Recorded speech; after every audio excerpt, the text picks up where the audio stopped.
Hello aspirant, welcome to Vetrivel academy. உங்கள் exam டைமில் உங்களுடைய மென்டல் ஹெல்த்தோ ஃபிசிக்கல் ஃபிட்னஸும் ரொம்ப ரொம்ப ரொம்ப க்ரூஷியலான ஒரு விஷயம். ஸோ அதனால் நீங்கள் என்ன பண்ணணும் அப்படின்னா, கண்டிப்பாக 7 to 8 மணி நேரம் ஸ்லீப் வந்து ரொம்ப இம்பார்ட்டன்ட். எக்ஸாமுக்கு முன்னாடி நாள் கண்டிப்பாக 7 to 8 மணி நேரம் நீங்கள் தூங்கிடும். அப்போ தான் உங்களோட ஃபோக்கஸும் அக்யூரஸியும் ரொம்ப ரொம்ப கரெக்டாக இருக்கும். யூபிஎஸ்ஸை பொறுத்தவரைக்கும் எல்லா கொஸ்டினும் ஆன்சர் பண்ணுறவங்க எலிமினேஷன் யூஸ் பண்ணாமல் ஆன்சர் பண்ணவே முடியாது. அப்படி இருக்கும்போது கண்டிப்பாக நீங்கள் எலிமினேஷன் ஸ்ட்ராட்டஜி யூஸ் பண்ணணும். அப்படி இருக்கும்போது இங்கே 7 to 8 hours ஸ்லீப் கண்டிப்பாக ரெக்வயர்ட். அதே மாதிரி ரொம்ப லைட் ஃபுட்டாக எடுத்துக்கோங்க, ரொம்ப ஹெவி ஃபுட்டாக எடுத்துக்காமல். அதே மாதிரி அப்பப்போ ஸ்டே ஹைட்ரேட்டடாக இருங்க, தண்ணி அப்பப்போ குடிச்சிட்டு நல்ல கொஞ்சம் light snacks, banana, dry fruits, biscuits. So இதெல்லாம் உங்களுக்கு வந்து எனர்ஜியை பூஸ்ட் பண்ணக்கூடிய விஷயங்கள். ஸோ இதெல்லாம் கொஞ்சம் எடுத்துகிட்டு போகலாம். இதெல்லாம் கொஞ்சம் சாப்பிட்டு கொஞ்சம் ஹைட்ரேட்டடாக வச்சுருங்க. ஸோ பிளைனாக ஓவராக சாப்பிட்றாதீங்க, கொஞ்சம் லைட்டாக சாப்பிடுங்க. அதே மாதிரி ரொம்ப பயப்படாதீங்க, பயப்படுறதுக்கு ஒன்றுமே இல்லை. ஸோ என்னென்னா, பேப்பர் யூபிஎஸ்சி பேப்பர் பார்த்தீங்கன்னா எல்லாருக்குமே டஃப்பு தான். எனக்கு தான் டஃப்பு, உங்களுக்கு தான் டஃப்லாம் கிடையாது. ஸோ அதை பார்த்தோடைய யூபிஎஸ்சி டஃப்பு, அதே ஃபர்ஸ்ட் அட்டம்ப்டே நான் கிளியர் பண்ணிடணும், அடுத்த அட்டம் போகக்கூடாது. அதே மாதிரி வந்து இது 4 அட்டெம்ப்ட் ஆயிடுச்சு, இந்த அட்டெம்ப்ட் நான் கிளியர் பண்ணணும். ஸோ இந்த எல்லா ஸ்ட்ரெஸ்ஸையும் தூக்கி போட்டுருங்க, நமக்கு தேவையில்லை. இன்றைக்கி எக்ஸாம் எப்படி எழுத போகிறோம், அதுக்கு நம்ம ஸ்டே காம்ன்றது ரொம்ப இம்பார்ட்டன்ட். ஸோ நம்ம அமைதியாக, ரொம்ப பயப்படக்கூடாது. எப்போ பார்த்தாலும் எல்லாத்துக்கும் பயந்தாலும் ஒன்றும் நடக்க போதில்லை. பேப்பர் கஷ்டமாக இருந்தாலும் ஓகே, நோ இஷ்யூஸ். நீங்கள் வந்து காமாக இருந்தாலே ஓரளவுக்கு எலிமினேஷன் யூஸ் பண்ணி நம்ம அந்த பேப்பரை கிளியர் பண்ண ட்ரை பண்ணலாம். ஸோ அப்படி இருக்கும்போது ரொம்ப காமாக பொறுமையாக நம்ம டீல் பண்ணணும் இந்த விஷயத்த. அதை விட்டு ரொம்ப ஹரியாக போடக்கூடாது. ஸோ இதில் முதல் பாயிண்ட் என்னென்னா, உங்கள் ஸ்ட்ரெஸ்ஸை மேனேஜ் பண்ண தெரியணும். ஸோ ஒரு டெய்லி ஒரு மெடிடேஷன், ஸோ 15லேருந்து ஒரு 10 மினிட்ஸ்லேருந்து 15 மினிட்ஸ் வரைக்கும் நம்ம மெடிடேட் பண்ணணும். ஸோ இது ரொம்ப இம்பார்ட்டண்ட்டு. ஸோ அதே மாதிரி எக்ஸாம் டே முன்னாலும் நீங்கள் கண்டிப்பாக இந்த மெடிடேஷன் பண்ணால் ரொம்ப ரொம்ப யூஸ்ஃபுல்லாக இருக்கும் உங்களுடைய எக்ஸாமுக்கு. இது வந்து உங்கள் ஆக்சைட்டி எல்லாமே குறைச்சிடும். அதே மாதிரி வந்து நல்ல ஒரு டீப் ப்ரீத் எடுத்து ஒரு எக்ஸசைஸ் எக்ஸாமுக்கு போகிறதுக்கு முன்னாடி, ஓகேவா? ஸோ நல்ல ஒரு டீப் ப்ரீத்து, பொறுமையாக ஒரு சின்ன வாக்கு, ஒரு எக்ஸசைஸ் மாதிரி ஒரு சின்ன வாக்கு, இதெல்லாம் நீங்கள் எடுத்துக்கோங்க. அதே மாதிரி கண்டிப்பாக வந்து பாசிட்டிவ் டாக் இருக்கணும். ஏன்னா வந்து நீங்கள் பாட்டு சுத்தமாக போய் ஐயோ நான் இன்னைக்கு ஒன்றுமே படிக்கல, என்னால் எழுத முடியாது அப்படிலாம் யோசிக்காதீங்க. நான் இவ்வளோ படித்தேன் ஆனாலும் பயமாக இருக்குது. ஸோ இந்த மாதிரி நெகட்டிவாக பேசாமல் பாசிட்டிவாக பேசுங்க, பாசிட்டிவாக இருங்க.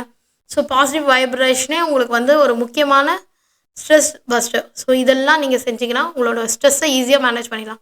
அதே மாதிரி வந்து உங்கள் ரொம்ப ஓவராக படிச்சுட்டே இல்லாமல் ஒரு 25 மினிட்ஸ்க்கு ஒன்ஸ் ஒரு 5 மினிட்ஸ் பிரேக் எடுக்கிற மாதிரி எக்ஸாமில் கொஷின் பேப்பர் எழுதும் போது ஒரு 5 மினிட்ஸ் இல்லை அட்லீஸ்ட் ஒரு 2 மினிட்ஸ் பிரேக் எடுத்துக்கோங்க. 5 மினிட்ஸ் கூட ரொம்ப அதிகமாக இருக்கும், 2 மினிட்ஸ் பிரேக் எடுத்துக்கோங்க. மறுபடியும் எக்ஸாம் எழுதுங்க, மறுபடியும் அந்த மாதிரி ஒரு 4 வாட்டி நீங்கள் ஒரு 2 மினிட்ஸ் பிரேக் எடுக்கும்போது உங்களுக்கு யோசிக்கிற கெப்பாசிட்டி அதிகமாக இருக்கும். இது வந்து போமோதாரா டெக்னிக் சொல்லுவாங்க. ஸோ இந்த டெக்னிக் பற்றி நான் ஆல்ரெடி உங்களுக்கு வீடியோ போட்டிருக்கேன். ஸோ இந்த டெக்னிக் யூஸ் பண்ணி தான் நம்ம படிக்கணும். அதே மாதிரி எக்ஸாமாலேயும் இந்த டெக்னிக் உங்களுக்கு ஒர்க் ஆகும். அதே மாதிரி அதுக்காக அந்த 2 மினிட்ஸ் வந்து பக்கத்தில் இதில் வேடிக்கை பார்த்துட்டு இருக்கக்கூடாது. ஒரு 2 மினிட்ஸ் அப்படி ரிலாக்ஸ்டாக உட்காந்துட்டு அதுக்கப்புறம் யூ ஸ்டார்ட் அகெயின் ரைட்டிங், ஓகேவா? அதே மாதிரி ஒரு பிரேக், சின்ன ரெகுலர் பிரேக்ஸ், அதாவது என்னென்னா நீங்கள் வந்து கொஞ்சம் தண்ணி எடுத்து குடிச்சிக்கணும் அப்பப்போ. ஸோ இந்த மாதிரி விஷயம்லாம் செஞ்சால் உங்களுடைய நீங்கள் வந்து உங்கள் பேர்ன் அவுட்டை அவாய்ட் பண்ணிடலாம். அதே மாதிரி வந்து சோஷியல் மீடியா 3 நாள் கண்டிப்பாக பார்க்காதீங்க, ஓகேவா? ஸோ உங்கள் ஆப்ஸு எல்லாத்தையுமே வந்து கொஞ்சம் அவாய்ட் பண்ணிடுங்க. இது வந்து உங்களை கண்டிப்பாக டிஸ்ட்ராக்ட் பண்ணும். அதே மாதிரி வந்து நீங்கள் வந்து கேட்ஜெட்டு எல்லாத்தையும் அந்த ஒரு நாள் மூடி வைங்களேன், அப்போது வந்து அடுத்த நாள் திங்கிங் கெப்பாசிட்டி உங்களுக்கு அதிகமாகும். அதே மாதிரி நல்லா பேசுங்க. உம்முன்னு உட்காந்துட்டு ஐயோ எக்ஸாம் வந்துச்சு என்ன பண்ணுறது தெரிஞ்சு அமைதியாக இருக்கக்கூடாது. நல்லா ஸ்பீக் அவுட், நல்லா பேசணும். அந்த பேசுகிறத பாசிட்டிவாக பேசணும், நெகட்டிவாக பேசக்கூடாது. நல்லா நான் நல்லா படிச்சிருக்கேன், பண்ணிடுவேன், இந்த வாட்டி கிளியர் பண்ணிடுவேன்னு நினைக்கிறேன், அந்த மாதிரி பேசுங்க. அந்த ஐசோலேட்டடாக இல்லாமல் யூபிஎஸ்சிக்கு என்னென்ன தேவை அந்த மாதிரி விஷயங்கள் யோசிங்க. எதுக்காக நீங்கள் யூபிஎஸ்சி வந்தீங்க? ஸோ அப்போ தான் உங்களால் மோட்டிவேட்டடாக இருக்க முடியும். ஸ்டே மோட்டிவேட்டட்ன்றது ரொம்ப இம்பார்ட்டன்ட். ஸோ என்ன பண்ண டாப்பர் இன்டர்வியூ பார்க்கலாம், மோட்டிவேஷன் டாப்பர் இன்டர்வியூஸை பற்றி கேட்டிருப்பீங்களா ஆல்ரெடி. ஸோ அதை பற்றி ஓகே இந்த மாதிரி இன்டர்வியூஸ் இருந்திருக்கு, இதெல்லாம் முன்னால் கேட்டு போகலாங்க. ஸோ அதேமாதிரி மோட்டிவேஷ்னலாக யார் பேசினாலும் அதை கேட்கலாம். அதே மாதிரி உங்களுடைய கோல், நான் எதுக்காக ஐஏஎஸ் படிக்க வந்தேன், என்னத்துக்காக இந்த ப்ரிப்ரேஷன், எதுக்காக இவ்வளோ கஷ்டப்படுறேன், ஸோ அதை யோசிச்சு பாருங்கள்.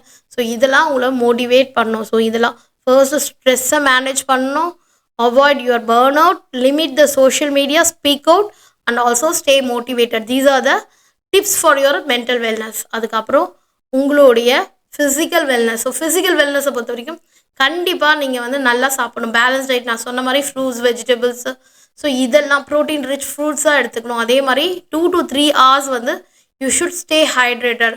ஸோ நீங்கள் வந்து 2லேருந்து 3 லிட்டரு வந்து 2லேருந்து 3 லிட்டரு தண்ணி கண்டிப்பாக எடுத்துகிட்டு போங்க. ஸோ அதை குடிங்க. அதே மாதிரி excessive caffeine, junk food, excessive food, junk foods எல்லாம் அவாய்ட் பண்ணுங்கள். ஸ்ட்ரீட் ஃபுட்ஸ் எல்லாம் அவாய்ட் பண்ணுங்கள்.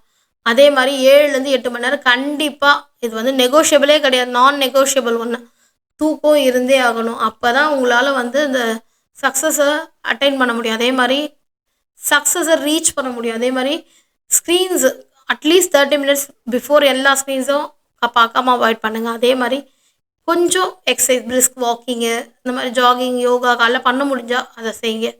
அதே மாதிரி இந்த மாதிரி செய்யும் போது உங்களுக்கு என்னென்னா என்டார்ஃபின்ஸ் வந்து உங்களுக்கு வரும். ஸோ அது வந்து என்ன ஆகும்னா ஸ்ட்ரெஸ்ஸையும் இம்ப்ரூவ் பண்ணும், உங்கள் ஃபோக்கஸையும். ஸோ அதனால் இந்த என்டோர்ஃபின் ஹார்மோன்ஸ் வரணும்னா கொஞ்சம் எக்ஸசைஸ் பண்ணுறது ரொம்ப இம்பார்ட்டன்ட். அதே மாதிரி போஸ்டர் கண்டிப்பாக மேட்டருங்க. ஸோ நீங்கள் வந்து நல்ல ஒரு குட் சேரில் தான் கொடுப்பாங்க, அதில் நல்லா உட்காந்து 5 minutes ஒரு நல்லா டீப் ப்ரீத் எடுத்துக்கோங்க. அதுக்கப்புறமேட்டு நீங்கள் ஸ்டார்ட் பண்ணுங்கள் உங்கள் எக்ஸாமை. அதே மாதிரி எல்லாத்தை விட ரொம்ப இம்பார்ட்டன்ட், ஸ்டே கான்ஃபிடென்ட்டாக இருங்க.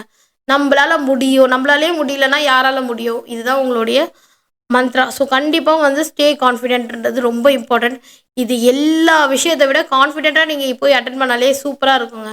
ஸோ இந்த இதுவெல்லாம் வந்து சின்ன சின்ன விஷயம் நம்ம வந்து ஆட் ஆன் பண்ணிக்கிறோம். மற்றபடி இதுக்காக இதெல்லாம் செய்யணுன்றதை ஒரு ஸ்ட்ரெஸ் பண்ணிக்காதீங்க, அதுவும் இம்பார்ட்டன்ட்.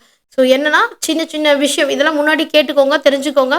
ஸோ இதெல்லாம் பண்ணும்போது உங்களுடைய ஸ்பீடு அண்ட் அக்யூரசி இன்க்ரீஸ் ஆகும், ஃபோக்கஸ் இன்க்ரீஸ் ஆகும். ஸோ இதெல்லாம் கேட்டு கான்ஃபிடென்ட்டாக போய் எக்ஸாம் அட்டன் பண்ணணும். Thank you so much.